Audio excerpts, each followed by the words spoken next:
Time marches on, and the age of a new king draws nearer.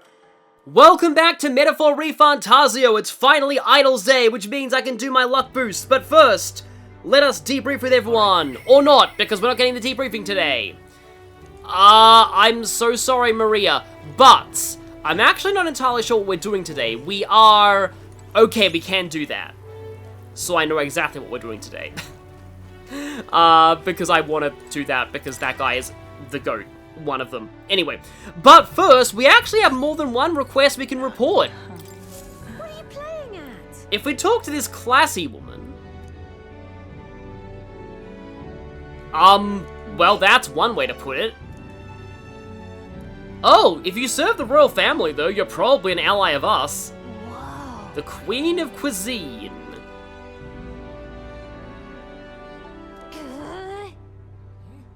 For your information, we actually cook now because of Maria, so better than nothing. So yeah, cook something to raise the sunken spirits of this town. I can make more than that, fine with Merchant, but I'm not going to tell her that. So she wants a dish that uses local specialties that's easy to stomach and raises one's spirits. Lovely, that. Okay. Like mellow milk. So, soft and fluffy. I want to say this is that bread.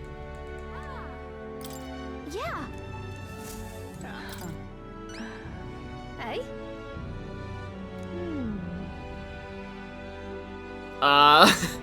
Yes, let's not give red grass roasted Vito. Let's just give benevolent bread. Cheers.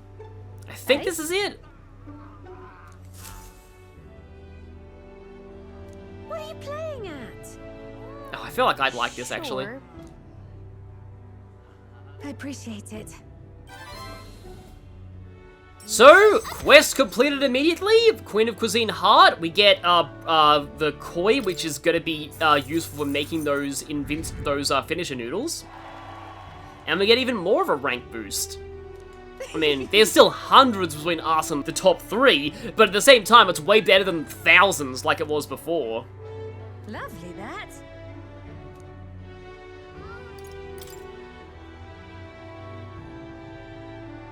Huh. Well, that's interesting.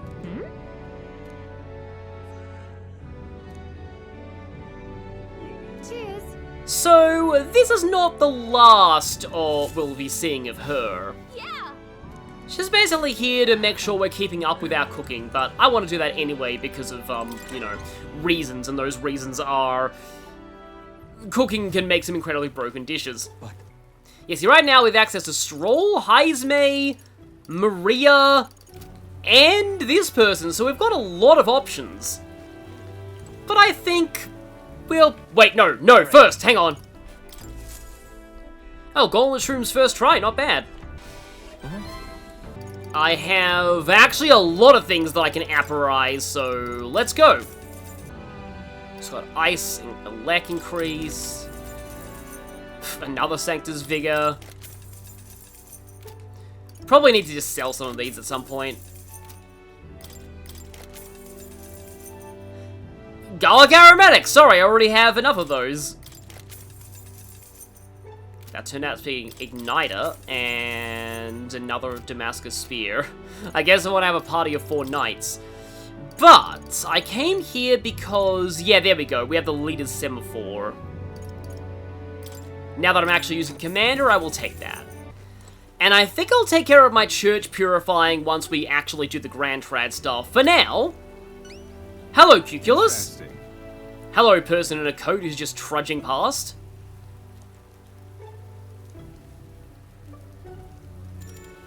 Well then. Well, I don't like the sound of that, but hopefully he knows what he's doing. Greetings. No voice acting yet, that's suspicious. The truth is,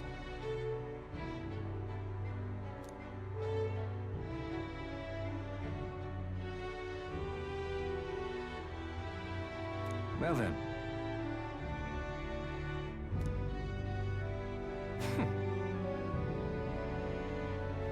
Yeah, you just succeeded in a natural 20 persuasion check to con that guy.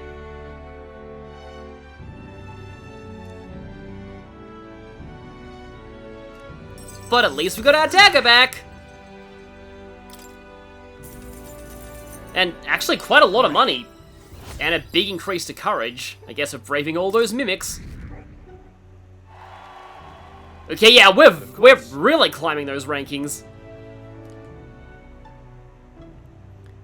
Everyone will finally be free. I hope you aren't some kind of, like, actual, like, full-on JRPG big bad, because that'd be really funny. With this, everyone will finally be free.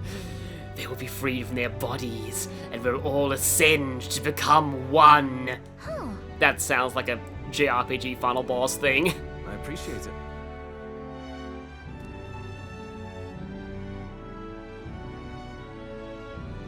Well, I mean, you're certainly good at concocting strategies, but, like, they're lies, and I don't think that's what a politician in this world needs.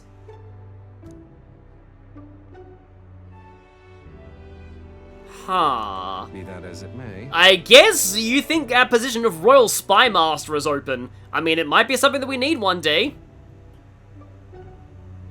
Whoa. This is sounding a lot more like a Persona 5 Confidant, where it's a very give-and-take relationship. The truth is, But yes, this guy is actually named Alonzo. I can finally call him that. And anyone calling me Cuculus as one of my marks, that says a lot about us. The fact that that he told us that was his name earlier. What?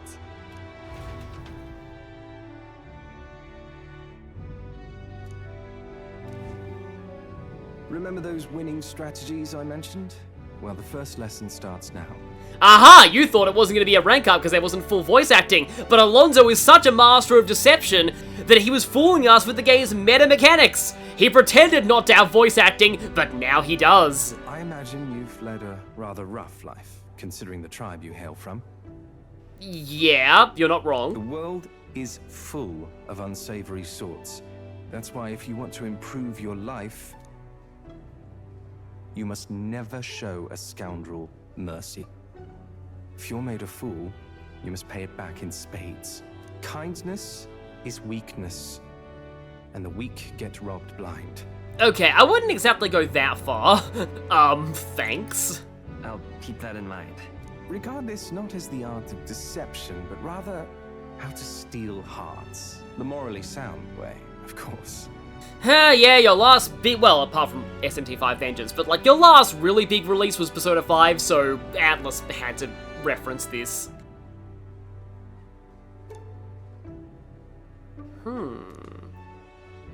A wise choice. Yeah, we're getting straight to the point. That was fast. The devious schemer, Alonzo. Within him dwells the virtue of the faker. Nurture thy bond with him, and a new power yet slumbering within thee may awaken.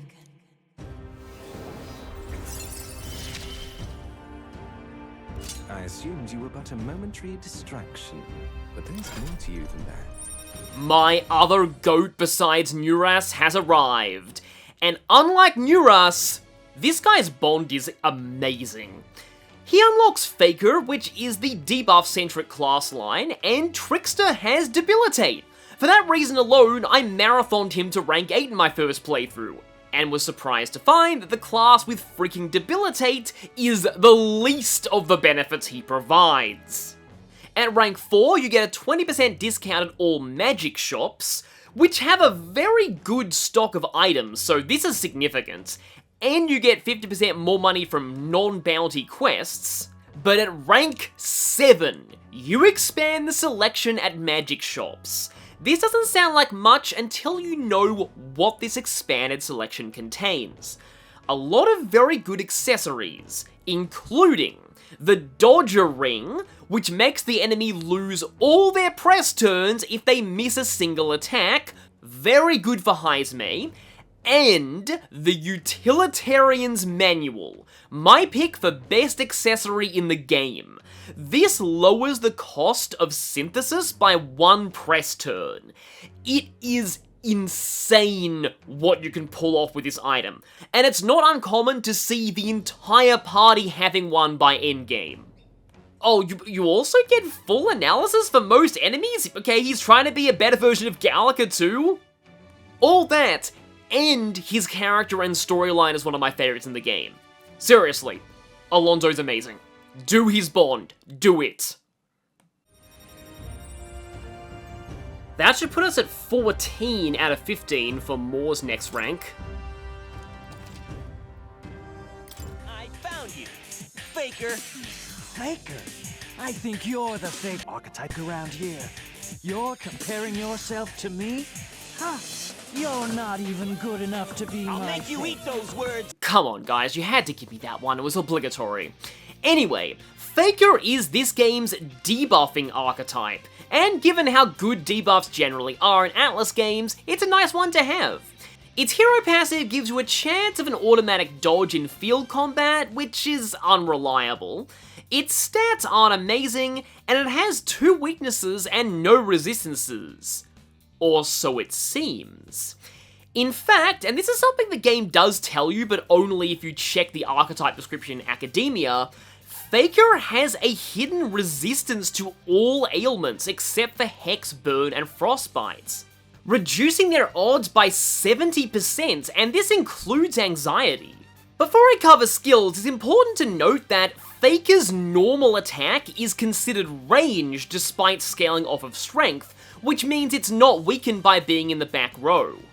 Faker starts with its signature skill that I'll explain later because it's a little complicated, and then at ranks 3, 5, and 8 it gets all the single target debuffs. Of course it gets my favourite one, the defense debuff, last. Then it gets Dekaja, removing buffs from enemies, which is pretty nice, especially if you want to start on debuffing them without having to eat through their buffs first. And at max rank it gets Makarakan. This can be exploited to really cheese certain late game bosses, and I'll be definitely going over those tactics once we get there, because trust me, it's hilarious. Though you'll need a supply of MP recovery items because 40 is a steep cost. Faker is required for its higher tier, Trickster, along with the higher tier of Masked Dancer, the Persona Master, and for something else I'll talk about later. It's also needed for Summoner, but just like Masked Dancer, I mostly use that class on the person who starts with it, and they skip the Faker requirement. But before we move on to Synthesis, let's talk about the most infamous Faker ability, Faker's Roguery.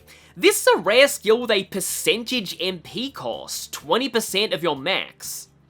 And it randomizes turn orders using the following table. There's a chance of losing all turns, a chance of making all your turns blinking half ones, which is a bad thing, but then you've got positive effects, +2 turns, +3 turns, or +4 turns. Now, there is one severe problem with Faker's Roguery. If you're opening a battle with it, you can just reset the fight until you get the +4 turns, and that removes this skill's drawbacks too. At least this isn't usable on Regicide, but it's not something that I like to rely on in battles, even though it is technically something you have no reason not to do. But as you can see on this table, you don't want to use these multiple turns in a row, as the chances of beneficial effects get lower, while the chance of bad effects gets higher, to the point where on the 3rd use or more you have a 95% chance of backfiring. Now there is a weapon called Joker's Knives that modifies the Faker's Roguery odds as you see here. It mainly affects the odds of the middle outcomes rather than the best and worst ones. The thing to note though is, Joker's Knives, well 1, they are actually a Persona 5 reference, just check their description, and 2, they're the ultimate Faker weapon that you need to master 90% archetypes on highest May for, so you're not going to have these until very late game or New Game Plus. Still, I've listed the odds here for completeness. Oh right, Faker also has synthesis skills, and they're pretty interesting. Free Juggling is a 100 power physical or mighty attack, meaning it can crits, that costs no MP, just the 2 press turns, requiring a Gunner, another Faker, or a Summoner. I don't like to double up on Fakers, but Gunner and Summoner aren't uncommon to have in your party. Then you have some multi-target debuffs, Commander is also not an uncommon archetype to have in your party. And finally, Debilitate, though it is a 3-person combo for only a single target. If I wanted to use Debilitate without having the skill from Trickster, I'd use items for it, which you can steal from some enemies. So Faker is an unconventional class, as you'd expect, but it can be a helpful one in the right circumstances. Who wears the crown next matters little to me. But if it's you, I wager it'll be quite a ride. I'll be heading to Brylehaven after this. Let's meet again there. So we won't be able to actually rank him up until we reach Brylehaven. But still, we at least unlocked Faker.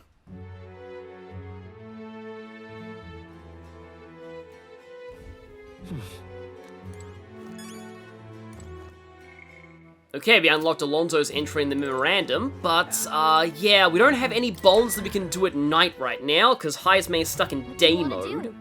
Actually, let's do our church purification now while it is, a sale. So yeah, you might notice we have 2 abacuses here. They both enhance from the apprentice's abacus. You can choose to make either the thrifty abacus to decrease the cost of money skills, or this one that increases the cost and also the power of money skills. We can also get the Grandmaster staff that increases the strength of all magic.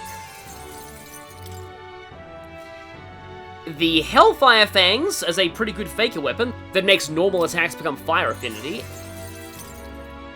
And, yeah, I think I would rather have the Investors. Yeah, here we go. Yeah, the Investor's Abacus for only 50 Reeve, you can swap it to the Thrifty one if you regret your choice, which is really nice, actually. So Brigida needs rank 3 Courage. I don't think I can reach that tonight, but I should probably work on getting to that point. And this is worth an achievement. I believe at my current Courage, it's a 50% chance of passing, so I'll make a save before I do this.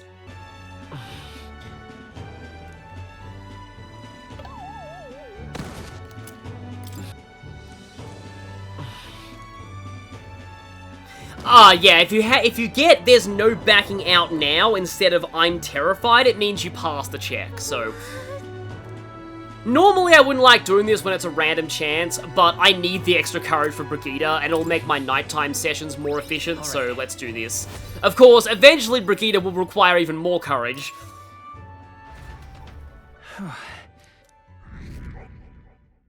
Also increases a little bit of your rank if you pass.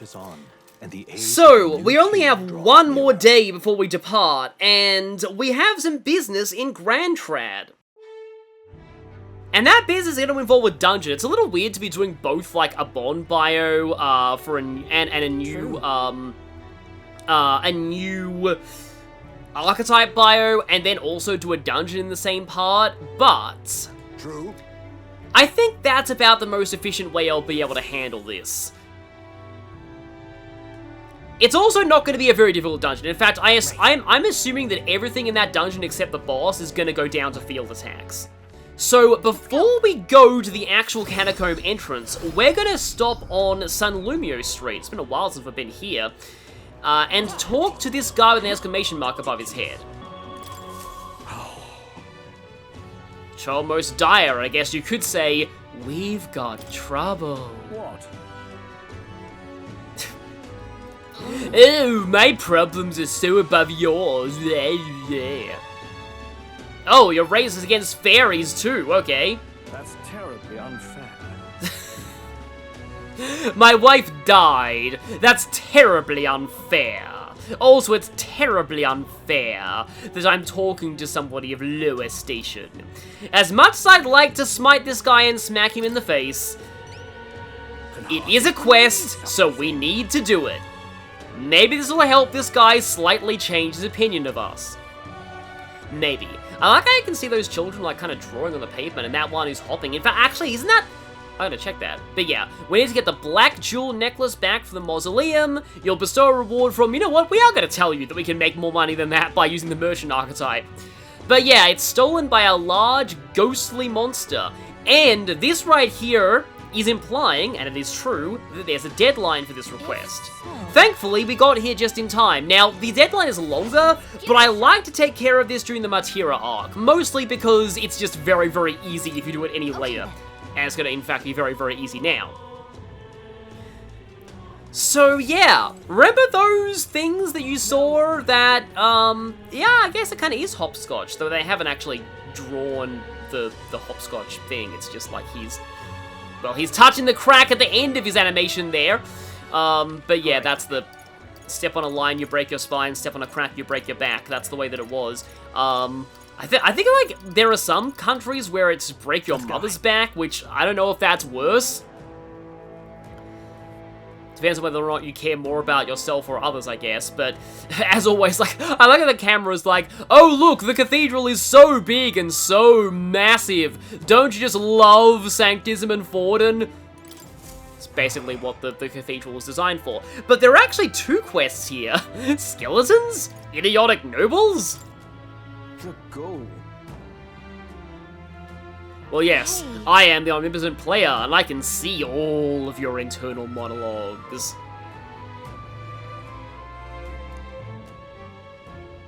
And yeah, we are. Glad word is spreading. We also put down that mess in Matira, but they won't know that yet. Yeah, this guy is still a little bit racist, which is still terrible, but the other guy is very, very racist. So, I'm going to take this request. Once again, we need to change these people's minds on us.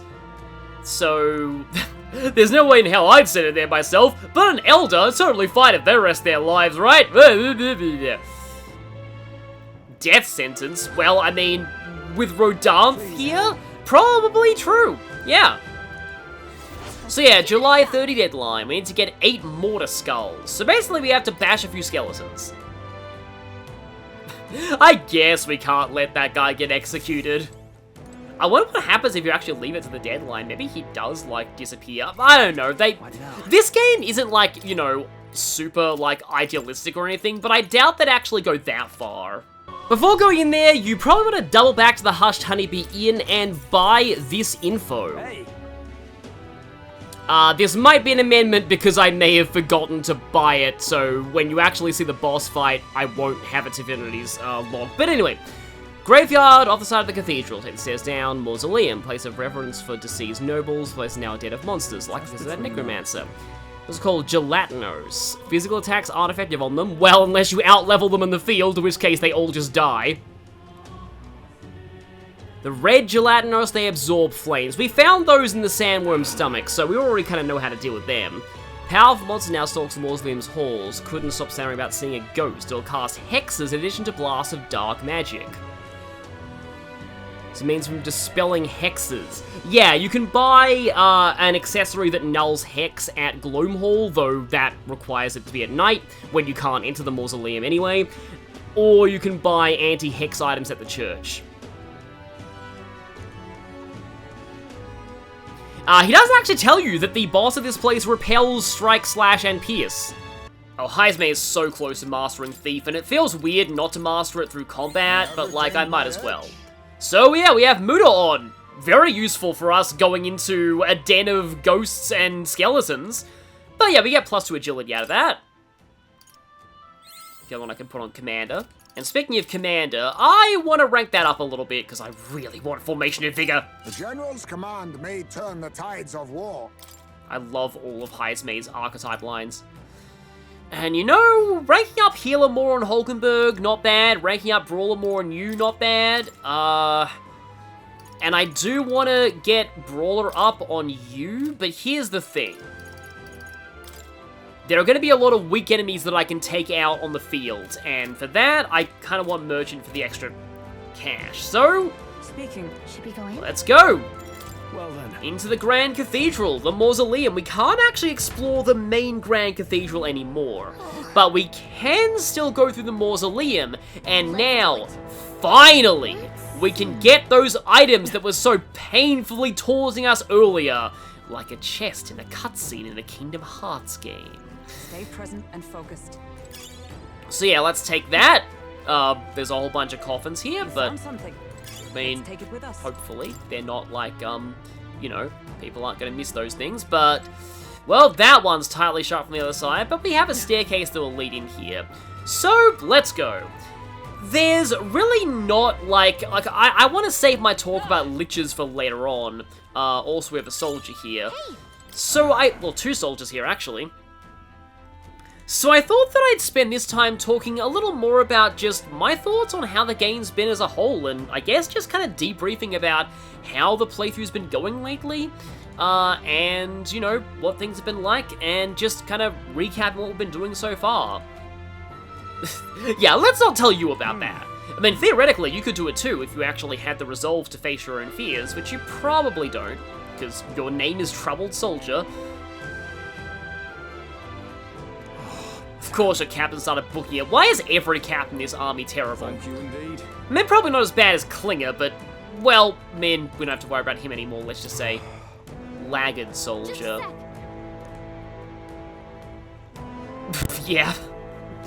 Speaking of those Warhammer battle reports earlier, that reminds me of, I think the Skaven literally had an ability that let them, like, shove another soldier into the path of an attack as they, well, actually, no, it's just a flavoring of because Warhammer Fantasy had that look out, sir rule, where if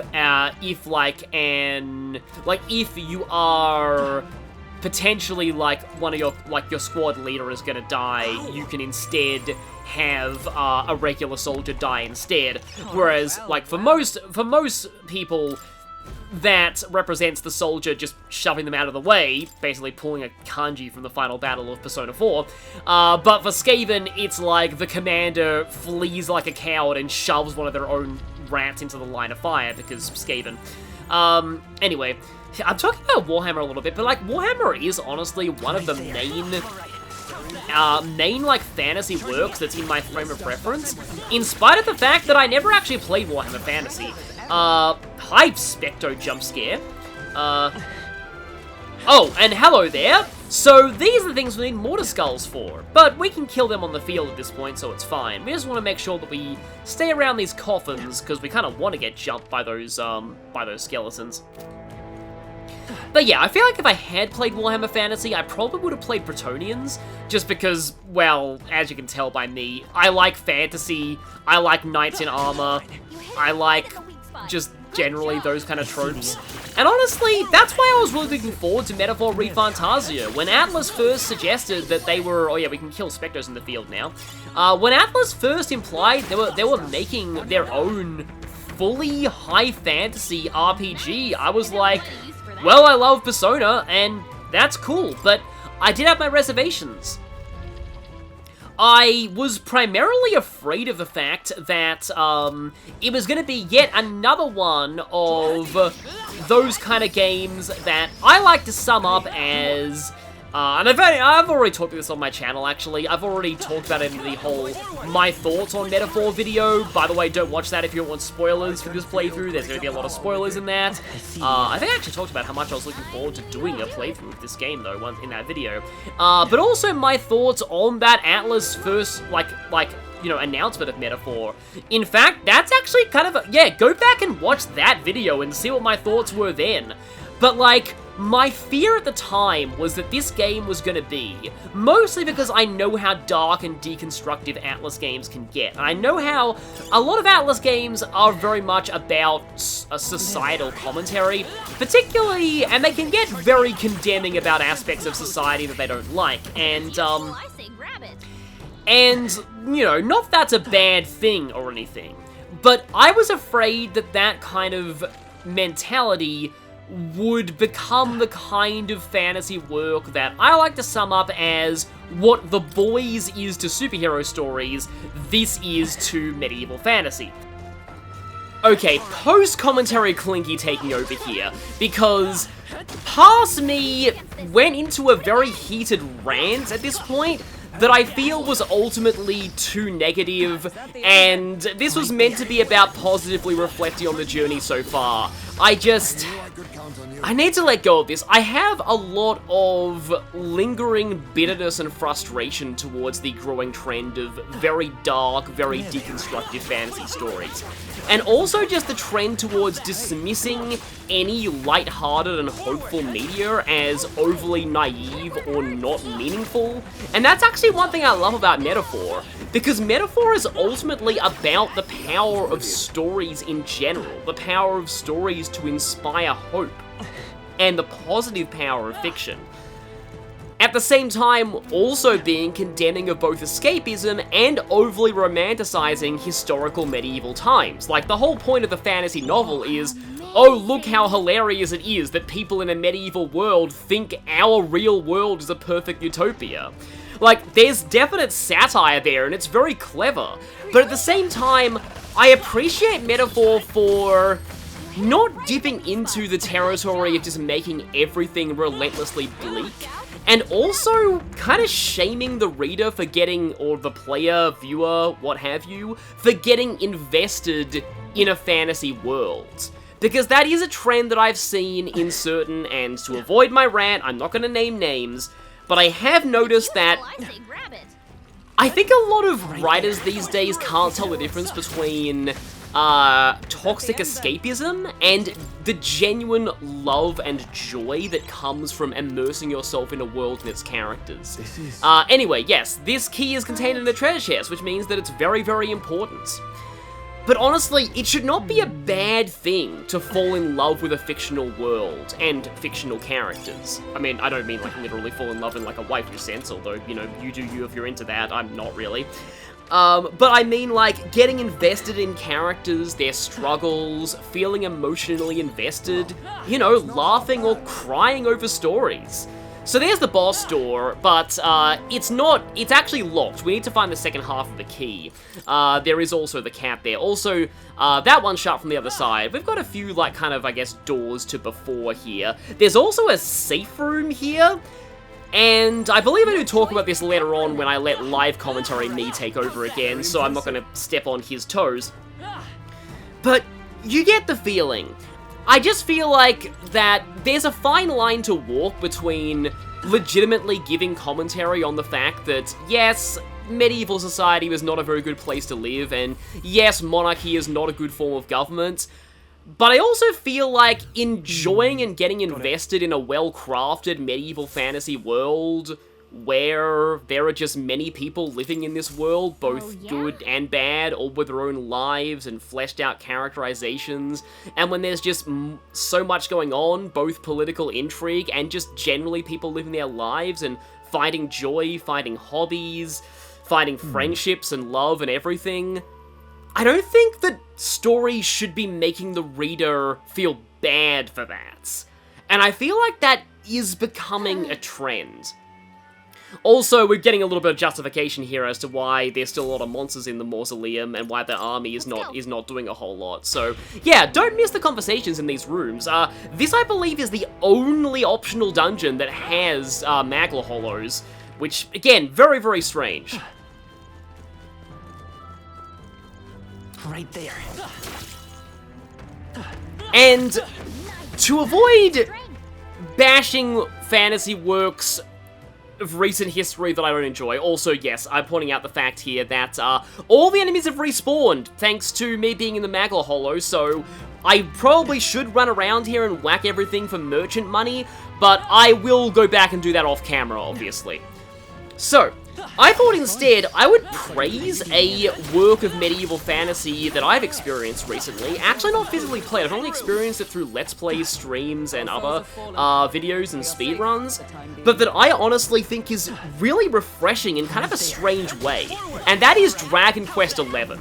So Dragon Quest XI I'd honestly describe less as a medieval fantasy story and more as an outright fairy tale. It's just very bright, colourful, extremely traditional good versus evil story.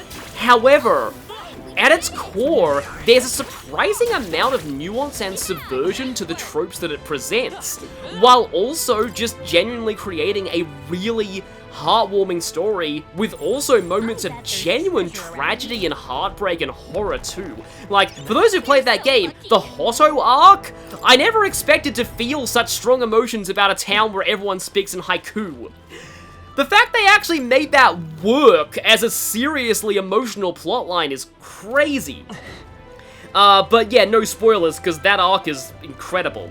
But just as an example of that, like, they play the whole an evil sorcerer demonically possesses the king and causes their country to become evil and, like, go to war with everyone. Like, that's a very old JRPG trope. Very few JRPG tropes do that anymore. They prefer their politics to be, like, actual politics. But Dragon Quest XI manages to do that with a very surprising amount of nuance, as the person possessing the king manages to convincingly spin all of their amoral actions as legitimate grievances towards other kingdoms, in a way that makes it very plausible and makes nobody even realize the king is possessed. Be that as it may.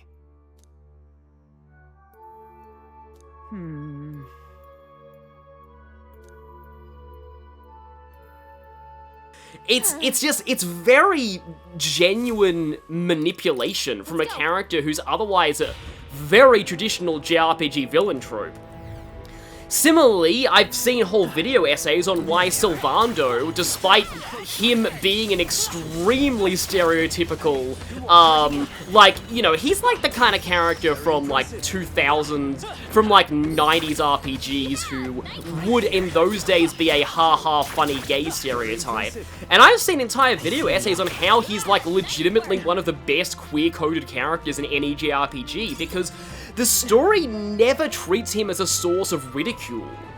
He's always portrayed as not only a fully heroic person, but just a genuinely nice person who just wants everyone to be happy and smile. And he has a subplot with reconciling with his father that many queer people can actually relate to, but in a way that's not done, like, disrespectfully.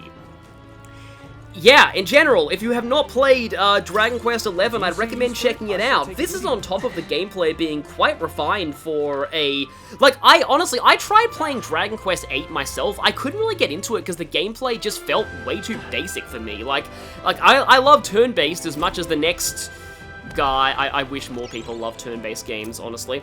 I love turn-based as much as the next person who likes turn-based games. Also, this is the second half of the key.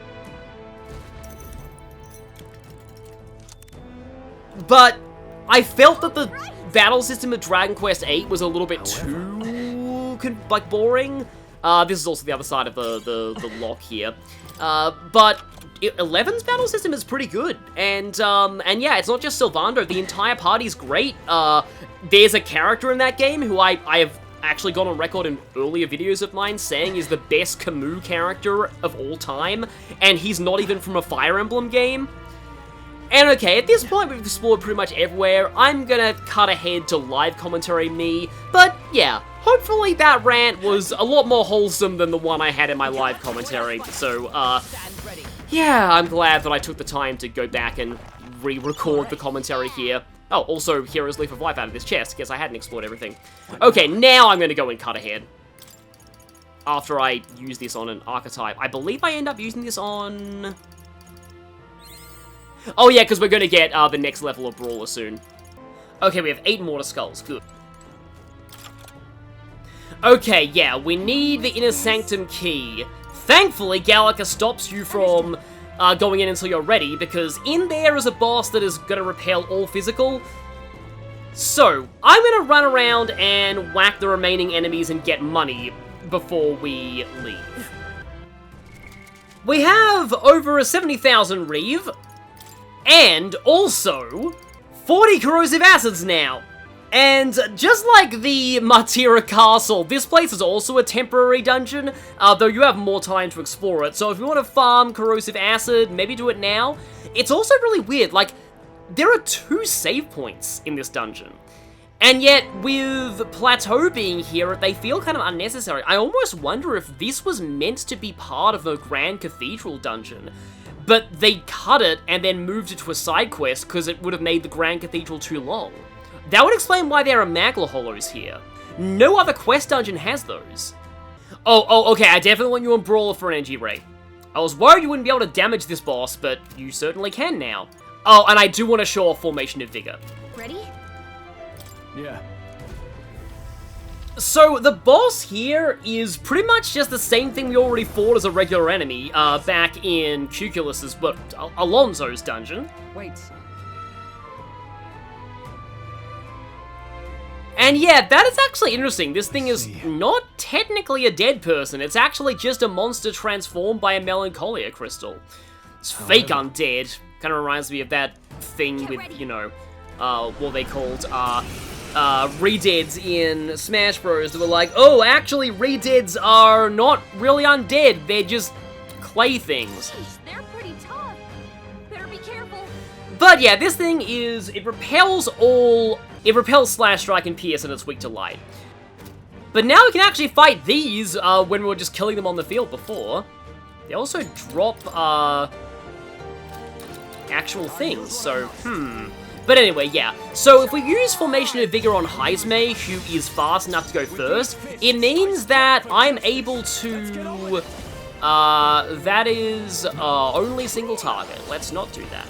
But it means that I'm able to pull back with anybody from the front row if I really want to. However, do I actually want to? Maybe not.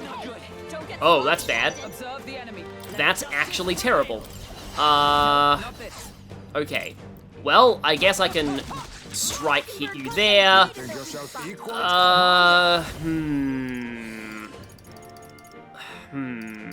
a better way. Yes, there is. Let's... Okay, that's only one enemy. Suppose we can take one of these. Best used. Keep your guard. Okay, so now a few of us are cursed. That means that we take 3 times as much damage from dark attacks, along with being increased susceptibility to having ailments, including instant death. You'll be one left. Good one, Straw. You're hexed. Don't attack anyone or it'll hurt. Also, just like in Persona Q, if you attack an enemy and don't kill them, you'll take half the damage you did to them back to yourself. Let's go. But okay, now I can use this hammer that I inherited. Hit their weakness. Is everyone all right? What are our buffs looking like? Okay, our buffs are still fine. You can go ahead and hammer. Okay, granted, Hulkenberg is actually weak to dark because she's a healer, so that could be potentially an issue. You know, let's actually set up a Marakakaja. Finally, I feel like Heismay, hasn't really had much reason to spend MP, or what little MP he did spend was usually quite low. Okay, no synthesis due to ailment, so jump back and heal that. This calls for one of these. Let's eat a very, very good tea cake, and, okay, yeah, hammer to get myself another press turn, Partra away the other curse, I'll use what I must. and I don't have stealing on you. Let's actually try a Rebellion for crit boost. Yeah, there's Marmudo, but none of us are cursed anymore. Granted, Hulkenberg is weak to that, still. And it will use Lifesteal, but it doesn't really deal very much damage. 81 HP is very easy to heal off. Someone heal him. Okay, do I even have enough to... I do have enough, okay, here we go. So, activate the Super Kamehameha, which is not actually a lot of damage for this point in the game. But yeah, I kind of need to use these because of the crit boost. Didn't actually help, but oh well. Yeah, I didn't even need to use the second Formation of Vigor. So yeah, now we have Formation of... Also, Weeping Blood Staff. I guess that's from Le Chiffre from James Bond. That's a very creepy sounding item name. And goodbye Melancholia Crystal. But yeah, that fight is, actually it was a little rougher than I expected it to be. Probably has more HP than the version of the Lich you can fight in the Abandoned Tomb. So we've got the trinket that the Noble lost, but... we actually shouldn't leave just yet. Because you might have noticed that there were spots on my map that I hadn't filled out, and I wasn't going crazy. You actually need to go through here to get to them. It's basically your shortcut out of here, but before you leave, you want to go here, because there's a treasure chest. So, hello there, chest. Nice. Our risk pays off. Prevents burn. You can just buy those from a shop, so for something that's all the way down here and requires being a boss to get to, it's a little disappointing, but I wouldn't expect anything less of Racist Town. So yeah, now we're finally on the other side of this door, so we can open this, unlock it, and we can leave. Now, here's the thing, though. I get the sense that it'll be nighttime when we leave, and we'll be having dinner, and I won't actually be able to turn in the quests until after we've got to Braillehaven. But, you know, we took care of the dungeon at least. We can head back here. Oh, no, I can turn in this one at least, because you happen to be conveniently located right at the entrance. Excellent. So right, we turned in one of our good deeds. Well, good question mark, because this guy is still a racist, but... Weird fad pop around nobles. I think placing skulls in their homes will ward off disaster. Well, yeah, speaking of Warhammer, Warhammer's whole thing is like skulls everywhere.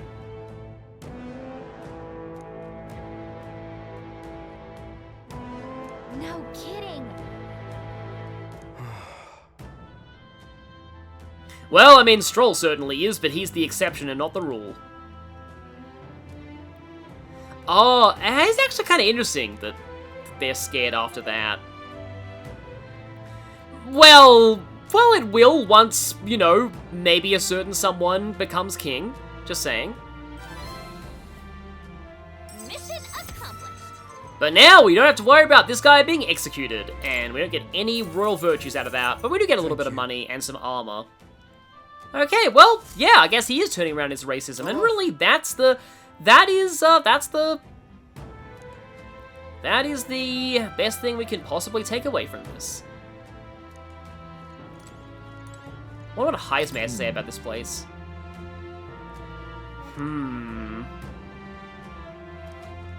Yeah, true. I feel like the Shadow Guard wouldn't really stick around here. Is this right? And, well, we've already finished it, so... What do you think?